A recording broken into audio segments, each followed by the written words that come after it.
यहां पे आप देख सकते हो एक रोड मैंने ड्रॉ किया है जिसका रेजिस्टेंस स्मॉल आर है। आप देख सकते हो स्मॉल आर रेजिस्टेंस वाला एक रोड है। अब ये रोड आपने जो देखा इसकी हेल्प से इस तरह के बहुत सारे मैं रोड्स लूंगा, सभी का रेजिस्टेंस स्मॉल आर ही होगा और मैं इस तरह के रोड से एक क्यूब बनाऊंगा। एक क्यूब इस तरह से, देखो मैं एक क्यूब बनाने जा रहा हूं। यहां पे ये एक रोड है इस तरह का, स्मॉल आर रेजिस्टेंस है, ध्यान रखना। ये एक साइड, ये दूसरी साइड इसकी, ये सभी में ज्वाइन करके इस तरह से एक क्यूब बनाऊंगा। ध्यान रखो ये क्यूब बनाने में जा रहा हूं।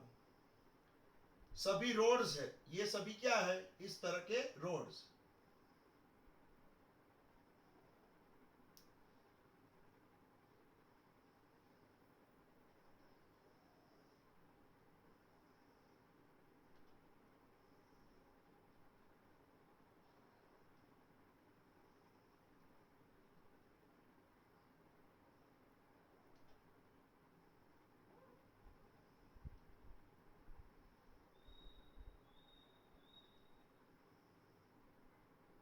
देखो आप यहां पे देख सकते हो इस तरह के रोड्स मैंने बनाए हैं। ये सभी क्या है, ये पूरा एक क्यूब है। ये पूरा एक क्यूब है, यहां पे आप देख सकते हो।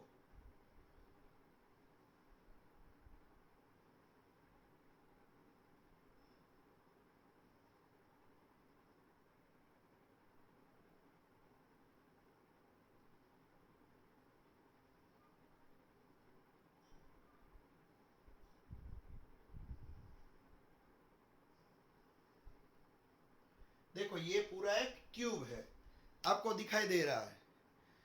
इसके अंदर कितने रोड्स यूज हुए होंगे, सोचो आप। इसके अंदर कितने रोड्स यूज हुए होंगे, आप सोचोगे यहां पे। तो इसके अंदर 1 2 3 4 5 6 7 8 9 10 11 और 12 रोड्स यूज हुए हैं इसके अंदर। कितने रोड्स यूज हुए, 12 रोड्स ज्वाइंट करके एक पूरा क्यूब बना दिया हमने। कितने, 12 रोड्स, 12 रोड्स हमने यहां पे ज्वाइंट किए और एक पूरा क्यूब बना दिया है। यहां पे क्या बन गया है, पूरा क्यूब। अब सभी का रेजिस्टेंस, इसका स्मॉल आर, इसका स्मॉल आर, इसका स्मॉल आर, सभी का स्मॉल आर, जितने भी रोड्स दिख रहे हैं सभी का रेजिस्टेंस स्मॉल आर है। मान लो स्मॉल आर 3 ओम है, मान लो 3 ओम है स्मॉल आर। तो ये सभी रोड्स, इतना सा रोड 3 ओम का, इतना सा रोड 3 ओम का, इतना सा रोड 3 ओम का, सभी रोड्स 3 ओम के हैं। यहां पे सभी रोड्स 3 ओम के हैं। तो यहां पे जो एक पूरा मैंने एक सिमेट्री, एक सिस्टम मैंने जनरेट की, ये क्यूबिकल सिस्टम मैंने जनरेट की है। और यहां पे मैं यहां पे नाम लिख देता हूं, यहां पे ए बी सी डी, यहां पे ई एफ जी एच, यहां पे मैंने नाम लिख दिए। ये क्यूब आप देख रहे हो, क्यूब की सभी ये एज है जो यहां पे कुछ ना कुछ रेजिस्टेंस से बनी हुई है। यहां पे ये सभी का कुछ ना कुछ रेजिस्टेंस है। अब क्या होगा, मैं यहां पे ए से एक वायर निकालूंगा, नॉर्मल वायर, कॉपर का वायर, जिसका रेजिस्टेंस बहुत ही कम होता है। यहां पे एक बैटरी ज्वाइन करूंगा, V वोल्ट की बैटरी। यहां पे स्विच होगी और यहां पे मैं ये वायर को G के साथ ज्वाइन कर दूंगा, G के साथ। यहां पे जो G दिख रहा है, ये एज, यहां पे मैं ज्वाइन कर दूंगा ये वायर को। आप देख सकते हो ये वायर ज्वाइंट हो गया G के साथ, इस तरह से। ये है G। तो यहाँ पे बैटरी को हमने ज्वाइन किया है A से G के बीच में, बैटरी को हमने ज्वाइन किया है A से G के बीच में। तो ये क्यूब का सबसे बड़ा डायगोनल जो होगा वो A से G होगा। A से G ये सबसे बड़ा डायगोनल होता है, या तो D to F ये भी सबसे बड़ा होता है, या तो E to C ये भी सबसे बड़ा डायगोनल होता है, या तो H to B ये भी सबसे बड़ा। 4 डायगोनल आपको मालूम है, क्यूब के 4 डायगोनल बड़े होंगे, एक A to G, या तो H to B, या तो E to C, यहाँ पे 4 डायगोनल, और D to F। इस तरह के सामने यहाँ पे 4 डायगोनल सबसे बड़े होंगे। आप देख सकते हो 4 डायगोनल सबसे बड़े होंगे। अब यहाँ पे क्या होगा, ये बैटरी होगी, ये जो बैटरी है वो कुछ वोल्ट की होगी। ये बैटरी है, मान लो यहाँ पे मैं लिख रहा हूं, ये बैटरी है यहाँ पे मान लो 50 वोल्ट की। कितने वोल्ट की है? 50 वोल्ट की बैटरी है, और यहाँ पे करंट आई जा रहा है। समझ में आ रहा है? करंट आई जा रहा है। मेरा इंटेंशन क्या होगा, मेरा इंटेंशन क्या होगा स्टूडेंट्स, ध्यान रखना, मेरा इंटेंशन यहां पे होगा find the resultant resistance between A to G। A से G के बीच का, A से G के बीच का रिजल्टेंट रेजिस्टेंस ढूंढो, बस यही मेरा टारगेट है। मेरा टारगेट क्या है, मेरा ये कॉपर का वायर कहां पे जॉइंट है? A के पास जॉइंट है। दूसरा एंड कहां पे जॉइंट है? G के पास जॉइंट है। तो मुझे A से G के बीच में, मुझे A से G के बीच में रिजल्टेंट रेजिस्टेंस ढूंढना है। रिजल्टेंट रेजिस्टेंस ढूंढने का तरीका आपको मालूम है, जब आप किरचॉफ्स लॉ यूज करोगे तो हम किरचॉफ्स का जो दोनों लॉज है उसका यूज करके हम इसको सोल्व करेंगे। लेकिन ये करने से पहले सबसे पहली बात जो आपको सीखनी है, सबसे पहली बात जो आपको सीखनी है वो है करंट का डिवीजन। आपको क्या सीखना है? करंट कैसे डिवाइड करेंगे। चलो ये सबसे पहली बात आपको सीखनी है, उसके मैं आपको बहुत सारे तरीके सिखाऊंगा स्टेप बाय स्टेप। तो पहला तरीका यहां पे फर्स्ट, पहला तरीका क्या होगा, ध्यान रखना। अब सबसे पहले मैं किरचॉफ्स लॉ यूज करने वाला हूं, यहां पे ये फाइनल है, मैं किरचॉफ्स लॉ यूज करने वाला हूं इसके अंदर, और इसको सॉल्व करने वाला हूं, ये फाइनल है। लेकिन मेन करंट आई आ रहा है, यहां पे मेन करंट आई आ रहा है। चलो ये आई को कैसे डिवाइड करना है वो बहुत ही अच्छी चीज है, सीखने लायक। चलो आई को कैसे डिवाइड करेंगे, ध्यान रखना बच्चों। आई जब यहां तक पहुंचा, आई जब यहां तक पहुंचा तब, आई जब यहां पे पहुंचा तब उसको आगे 1 2 3 तीन रास्ते दिखाई दिए। 1 2 3 तीन रास्ते दिखाई दिए। आप देख सकते हो यहां पे जब आई यहां पे पहुंचा उसको 1 2 3 तीन रास्ते दिखाई दिए, तीन रास्ते, आई को तीन रास्ते दिखाई दिए। फिर ये रास्ता आगे जाके और दो रास्ते में डिवाइड हुआ। ये रास्ता आगे जाके दो रास्ते में डिवाइड हुआ। ये रास्ता आगे जाके दो रास्ते में डिवाइड हुआ। तो मैं क्या करूंगा, ये आई तीन पार्ट में डिवाइड करूंगा, I by 3, I by 3, I by 3। मैं आई को डिवाइड करूंगा तीन पार्ट में, ध्यान रखना, आई को मैं डिवाइड करूंगा तीन पार्ट में। फिर क्या होगा, यही आई आगे जाके दो दो रास्ते में डिवाइड हुआ है। ये आई बाई 3 आगे जाके दो दो रास्ते में डिवाइड हुआ। तो यहां पे मैं डिवाइड बाई 2 करूंगा तो ये हो जाएगा आई बाई 6, ये भी आई बाई 6। फिर यहां पे क्या होगा, आई बाई 6 और आई बाई 6। यहां भी क्या होगा, आई बाई 6 और आई बाई 6। तो आई करंट है वो पहले 3 रास्ते में डिवाइड हुआ, फिर इसी तरह से 2-2 करके 6 रास्ते में डिवाइड हुआ, इसी तरह से 2-2 करके 6 रास्ते में डिवाइड हुआ। ये फिगर आप देख सकते हो सिमेट्रिकल फिगर है, सभी दोनों जगह पे इक्वल पार्ट हो रहे हैं। देखो सिमेट्रिकल फिगर मैं यहां पे ड्रॉ कर रहा हूं, ध्यान रखना बच्चों। आई यहां पे जाएगा तो I/3 यहां पे जाएगा, I/3 यहां पे जाएगा, I/3 I/3 I/3 I/3 तीनों डिवाइड हुए इस तरह से।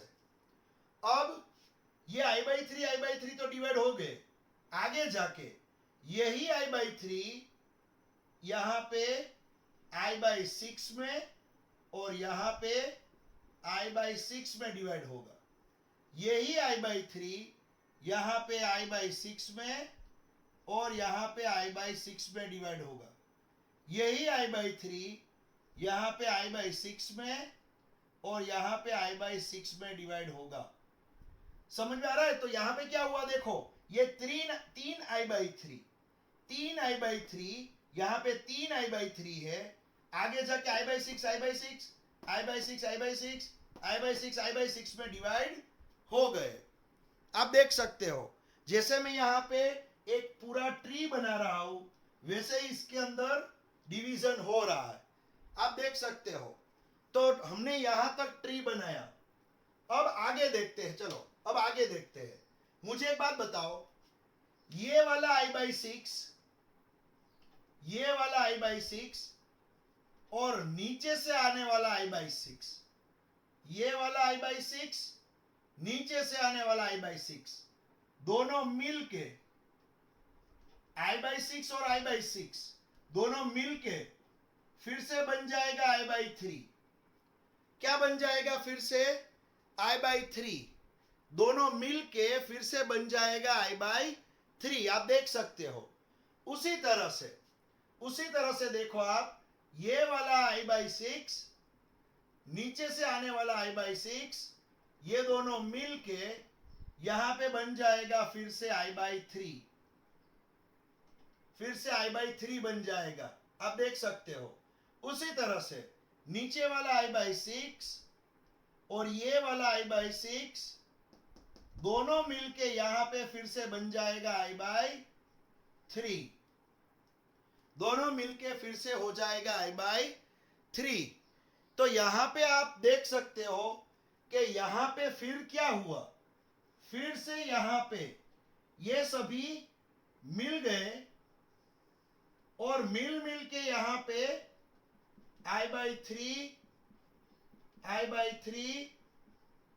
I/3 बन गए, मिल के सभी I/3 बन गए।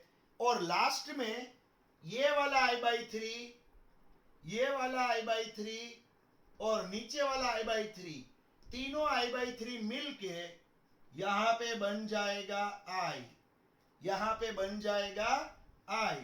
तो ये सभी मिलके लास्ट में बना देंगे I, ये सभी मिलके लास्ट में बना देंगे I।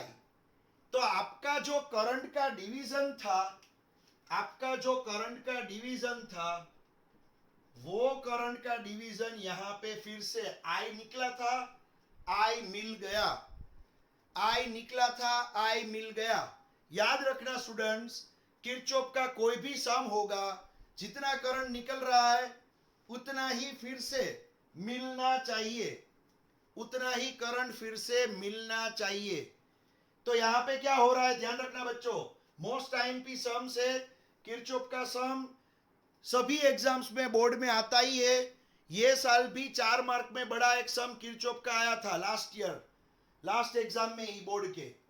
तो ये करंट I 3 भाग में डिवाइड हुआ, I/3 फिर वो 6 भाग में डिवाइड हुआ, I/6 इस तरह से, फिर से वो मिलके I/3 हो गया, फिर से मिलके क्या हो गया I/3 और लास्ट में वो I बन गया। तो जब भी आप करंट को डिवाइड करो, सर्किट की सिमेट्री देखो, सिमेट्री देखो, 1 में से 3 हुए, 3 में से 6 हुए, 6 में से 3 हुए, फिर I हो गया, ये सिमेट्री बोली जाती है। क्या बोली जाती है? सिमेट्री। अगर ये सिमेट्री डिस्टर्ब होती है तो डिवीजन भी अलग होगा। मान लो इसमें से 2 निकला, इसमें से 3 निकला, इसमें से 1 निकला, तो जब डिवीजन होगा तब सभी में से I/6 नहीं होगा। समझ में आ रहा है? सिमेट्री तब सभी जगह इक्वल डिवाइड नहीं करेगी। यहां पे क्या है? I का सिमिलर 3 पार्ट, तो I/3 लिखा। लेकिन आगे दूसरी सर्किट में मैं आपको दिखाऊंगा इस तरह की सिमेट्री सभी जगह नहीं होगी। अगर इस तरह की सिमेट्री सभी जगह नहीं होती है तो आप इस तरह से डिवाइड नहीं करोगे। ओके, तो चलो अब मैं आपको यहां पे इसका सिंप्लीफिकेशन करके बताता हूं। बच्चों पहले इसका स्क्रीनशॉट ले लेना, इसका स्क्रीनशॉट सभी ले लो प्लीज, क्योंकि पास जो सिमेट्री है वो मैं यहां पे निकाल दूंगा। इसका स्क्रीनशॉट ले लेना, क्योंकि मैं इसकी हेल्प लूंगा आगे भी। आपके पास ये लिखा हुआ होना चाहिए। इसका स्क्रीनशॉट ले लो। ओके, चलो अब मैं निकाल रहा हूं इसको। देखो अब क्या होगा, अब मैं यहां पे मेरा पहला काम क्या होता है? First work. जब भी मैं किरचॉफ का सम देखूंगा, पहला वर्क होगा मेरा I को सोल्व करो, करंट को डिवाइड करके दिखाओ, करंट को अच्छी तरह से डिवाइड करके दिखाओ, वो मेरा पहला वर्क होता है। तो मैंने करंट को डिवाइड कर दिया, मेरा पहला वर्क खत्म। दूसरा वर्क लूप सिलेक्शन। दूसरा वर्क होता है आप लूप का सिलेक्शन करो, लूप सिलेक्शन करो, लूप का सिलेक्शन। तो चलो अब मैं लूप का सिलेक्शन करने जा रहा हूं, दूसरा वर्क। तो यहां पे क्या होगा, मैं एक लूप लूंगा, A E H G, यहां पे ले लेता हूं X, यहां पे ले लेता हूं Y, और फिर से यहां पे आ गया A। तो मैं एक लूप ले रहा हूं, ध्यान रखना स्टूडेंट्स, एक लूप ले रहा हूं। यहां पे कौन सा लूप होगा? A E H G X Y और A। यहां पे मैंने एक लूप लिया है, देख लो आप, यहां पे मैंने एक लूप लिया है, A E H G X Y और A। मैंने क्या किया, मैं बाईपास गया, बाईपास A से E, बाहर से ये बाईपास, A से E से H, H से G, G से X, Y और A। मैंने ये लूप ले लिया है, एक लूप का मैंने सिलेक्शन किया हुआ है। ये देखो, ये मैंने सिलेक्शन किया हुआ है लूप का। अब यही लूप आपने जो लिया है, लूप का सिलेक्शन हो गया है। अब आप क्या करोगे? किरचॉफ सेकंड लॉ यूज करोगे, किरचॉफ सेकंड लॉ यूज करोगे।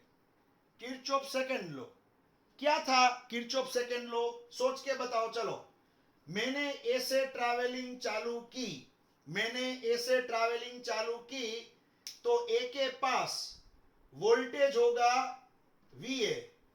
ए के पास ट्रैवलिंग चालू की, ए के पास वोल्टेज होगा VA। फिर मैं गया ऊपर, मैं गया ऊपर, करंट भी गया ऊपर, तो मेरी डायरेक्शन में ही करंट है, तो -I/3, -I/3। और ये रोड का रेजिस्टेंस क्या था? ये रोड का रेजिस्टेंस स्मॉल r, तो स्मॉल r मल्टीप्लाई कर दिया। तो क्या किया मैंने? मैं गया A to E, मैं ऊपर गया, करंट भी मेरे साथ चल रहा है, मेरे जैसे ही, तो करंट और मैं दोनों एक साथ जा रहे हैं, तो माइनस साइन आती है, करंट इनटू रेजिस्टेंस। फिर मैं गया E to H, मैं गया E to H, तो मेरे साथ ही करंट गया I/6, मेरे साथ ही गया, तो मेरे साथ ही गया, इसलिए I/6, और रेजिस्टेंस होगा वो स्मॉल वायर का, रोड का स्मॉल r, इसका रेजिस्टेंस होगा स्मॉल r। आपको मालूम है सभी के रेजिस्टेंस स्मॉल आर है।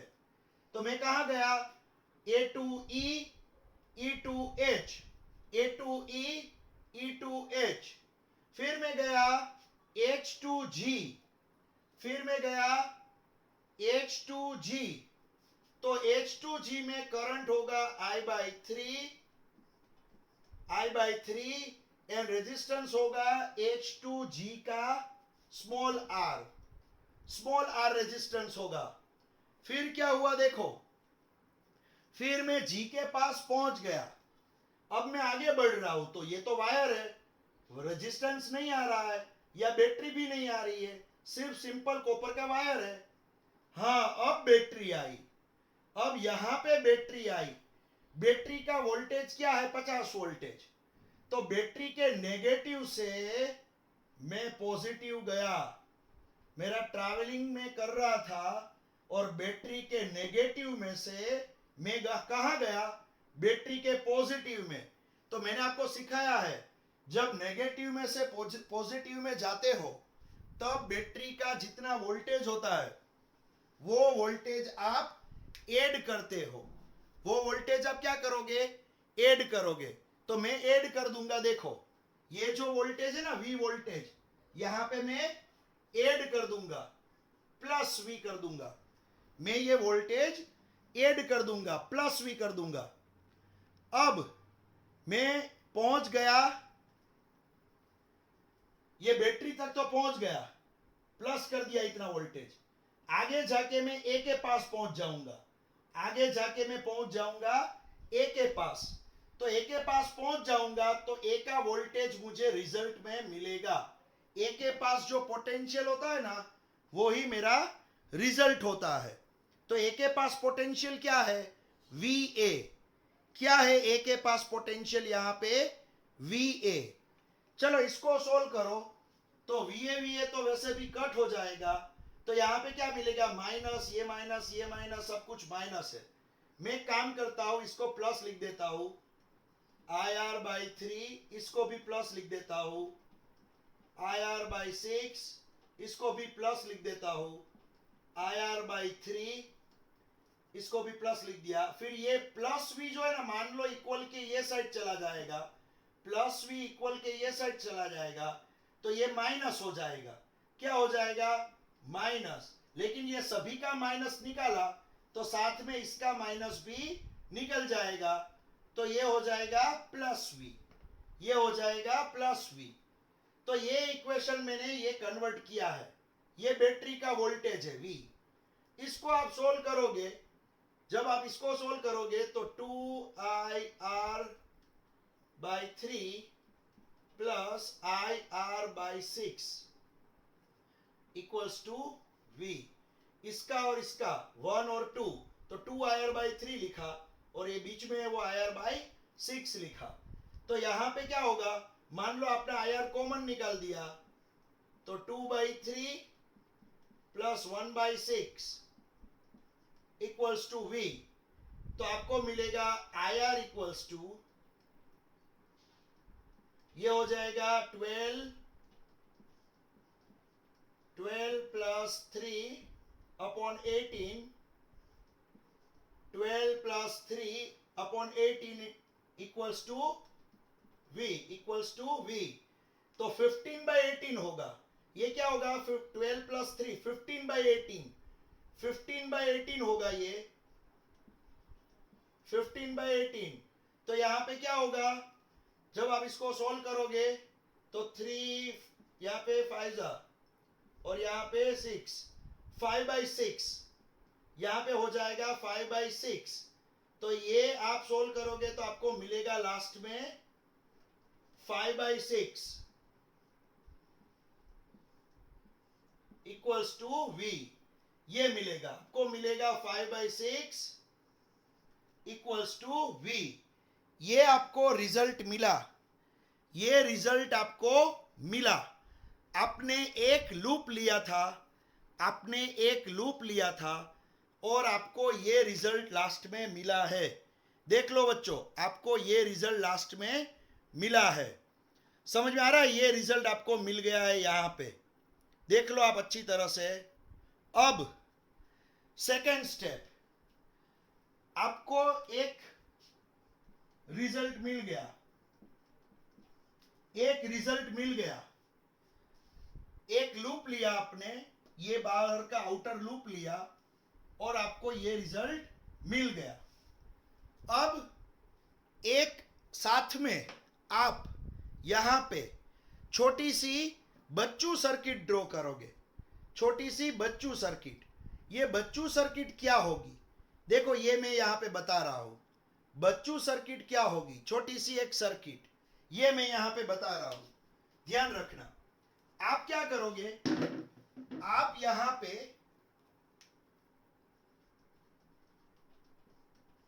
ये बैटरी लोगे, V वोल्ट 50 वोल्ट, यहां पे जो लिखा है V वोल्ट 50 वोल्ट की बैटरी लोगे, ये वायर होगा, यहां पे एक रेजिस्टेंस ड्रॉ करोगे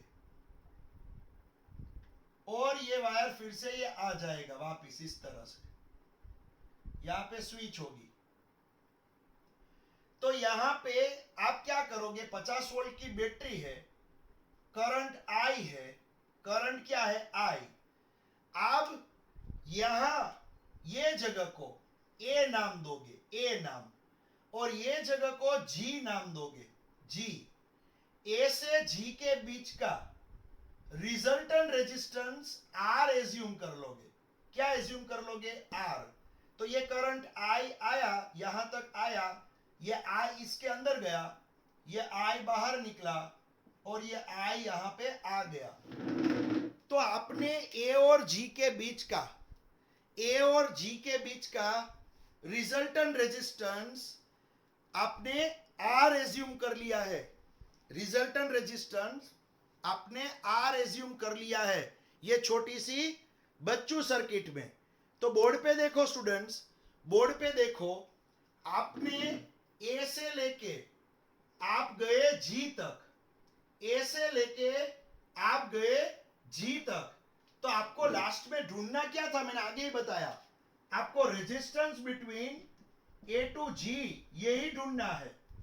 आपको क्या ढूंढना है, A और G डायगोनल, A और G डायगोनल के बीच का resistance, resistance between A to G यही ढूंढना है, ये हमारा टारगेट है। तो यहां इतना सारा झमेला है, देख लो इतना सारा झमेला है। तो मैं एज्यूम कर रहा हूं बच्चू सर्किट में कि A से लेके G तक, A से लेके G तक रिजल्टेंट रेजिस्टेंस क्या होगा, कैपिटल R होगा, ये मैं एज्यूम कर रहा हूं। ध्यान रखना, A से लेके G तक रिजल्टेंट रेजिस्टेंस कैपिटल R होगा, ये मेरा एजम्पशन है। ध्यान रखो, ये मैंने एज्यूम किया हुआ है, ये चीज तो मैंने एज्यूम की है। अब मुझे एक बात बताओ, अगर मैंने A से G के बीच का, A से G के बीच का रिजल्टेंट रेजिस्टेंस R एज्यूम किया है, तो इसका भी फॉर्मूला बनेगा, इसका भी फॉर्मूला बनेगा। आप किरचॉफ्स लॉ यूज करो, चलो किरचॉफ्स लॉ यूज करो। किरचॉफ्स लॉ जब आप यूज करोगे तो आप लूप कौन सा लोगे, आप कौन सा लूप लोगे, A G X and Y, फिर से A G X Y, फिर से A, इसका लूप लोगे। ये बच्चू सर्किट आपने एज्यूम की है, इसका आप लूप लोगे। यहां पे लूप है, देख लो ये लूप है, बच्चू सर्किट का एक लूप लिया है। सिर्फ करना क्या है, A से G के बीच का पूरा जो झमेला था उसकी जगह पे R एज्यूम कर देना है, वो पूरे झमेला का रिजल्टेंट R है, ऐसा एज्यूम कर दो। चलो तो अभी हम सोल्व करते हैं। A से निकला मैं VA, A से निकला तो VA पोटेंशियल, आगे बढ़ा तो मेरी डायरेक्शन में ही करंट है, तो I इंटू R, मेरी डायरेक्शन में ही करंट है, I इंटू R। फिर मैं आगे बढ़ा, बैटरी आई, तो बैटरी का प्लस V होगा, क्योंकि माइनस से प्लस में जंप करोगे तो प्लस V होगा। और फिर मैं पहुंच जाऊंगा A के पास, फिर मैं पहुंच जाऊंगा A के पास, तो इक्वल्स टू होगा VA। ये भी है कट हो जाएगा, तो आपको लास्ट में मिलेगा आई आर, और ये भी राइट हैंड साइड ले जाओ तो I R equals to V, ये इक्वेशन 2 मिलेगा आपको, ये मिलेगा इक्वेशन 2। आप देख सकते हो यहां पे आपको मिलेगा इक्वेशन 2, देख लो आप, ये इक्वेशन 2 मिला। तो इक्वेशन 1 और इक्वेशन 2 दोनों ही आपको दिखाई दे रहे हैं। इक्वेशन 1 एंड इक्वेशन 2 दोनों ही आपको दिखाई दे रहे हैं। देख लो, आप दोनों को सोल्व करोगे और कुछ नहीं है, बस आप दोनों को सोल्व करोगे, इक्वेशन 1 एंड 2 को सोल्व करोगे, आपको आंसर मिल गया, लास्ट में फाइनल आंसर मिल गया। देखो मैं सोल्व करता हूं।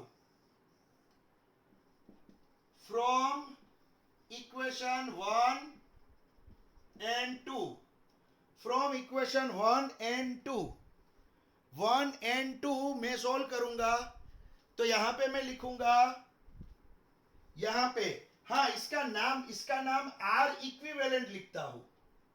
आर इक्विवेलेंट लिखो, या तो आप इसको लिखो रेजिस्टेंस बिटवीन ए टू जी, ए से जी के बीच का रेजिस्टेंस, यहां पे क्या लिखोगे, ए जी लिख दोगे, रेजिस्टेंस बिटवीन ए जी। तो यहां पे मैं इक्वेशन 2 पहले लिखूंगा, आई आर ए जी, ये इक्वेशन 2 है। V की वैल्यू है, V की वैल्यू आई आर ए जी, ये इक्वेशन 2 है। उसको यहां जो V की वैल्यू है वो इक्वेट कर देता हूं, ये इक्वेट कर देता हूं, तो I 5R/6, ये इक्वेशन 1 की V की वैल्यू और इक्वेशन 2 की V की वैल्यू, दोनों ही V की वैल्यू को इक्वेट कर दिया, तो आई कट, लास्ट में ए और जी के बीच का रिजल्टेंट रेजिस्टेंस, ए और जी के बीच का रिजल्टेंट रेजिस्टेंस 5R/6 ओम मिलेगा, 5R/6 ओम मिलेगा। ये आपका आंसर हुआ। ये 4 मार्क का सम है, ये आपका 4 या 5 मार्क जो भी बोर्ड के हिसाब से पूछा जाएगा, ये आपका सम है, और ये पूरा सम कंप्लीट हुआ। समझ में आ रहा है? ये आपको ए और जी के बीच का रिजल्टेंट रेजिस्टेंस दे रहा है, ए और जी के बीच का रिजल्टेंट रेजिस्टेंस दे रहा है। देखो स्टूडेंट्स, इसके अंदर पहले क्या करना है, पहले आपको करना है एक सर्किट ड्रॉ करनी है, दूसरा आपको करना है उसका करंट का डिवीजन, तीसरा आपको करना है किरचॉफ सेकेंड लॉ, फोर्थ एक बच्चू सर्किट, फिर बड़ी सर्किट और बच्चू सर्किट के जो इक्वेशन है उसको कंपेयर करने हैं। हो गया समझ में आ रहा है? इसकी मेथड यही है। इसका स्क्रीनशॉट ले लो जल्दी से।